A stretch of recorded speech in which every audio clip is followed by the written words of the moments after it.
আসসালামু আলাইকুম। গর্ভধারণে ব্যর্থতা বা মেল ইনফার্টিলিটি বা পুরুষের বন্ধ্যাত্বের পেছনে যে কারণগুলো, এক হচ্ছে স্পার্ম কমে যাওয়া বা স্পার্ম দুর্বল হওয়া।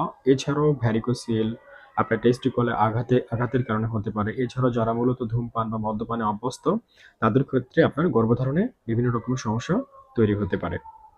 আ যে লক্ষণগুলো, যে দীর্ঘদিন চেষ্টা করেও সন্তান না হওয়া বা যৌন শক্তি কমে যাওয়া বা ইচ্ছাশক্তিগুলো কমে যাওয়া। তাদের জন্য অবশ্যই গুরুত্বপূর্ণ পরামর্শ। ফার্স্ট হচ্ছে আপনার সিমেন এনালাইসিস করুন। প্রয়োজনে স্টেরয়েড বা আ পর্ণ আসক্তিতে যদি অভ্যস্ত থাকেন, তবে সেটা সম্পূর্ণ আ এড়িয়ে চলতে হবে এবং পুষ্টিকর খাবারগুলো যেমন কাজু বাদাম, পেস্তা বাদাম, কাঠবাদাম, চিনাবাদাম, আখরোট, দেশি কলা, ঘি, মধু, খেজুর এবং নিয়মিত ব্যায়ামে অভ্যস্ত হওয়া। এছাড়াও মানসিক টেনশন, দুশ্চিন্তা, স্ট্রেসমুক্ত জীবনযাপন করতে হবে। আর এছাড়াও ভ্যারিকোসেল যদি থাকে সেক্ষেত্রে অবশ্যই আ প্রপার ট্রিটমেন্ট নেওয়াটা ভীষণ প্রয়োজন। ভালো থাকবেন। আসসালামু আলাইকুম।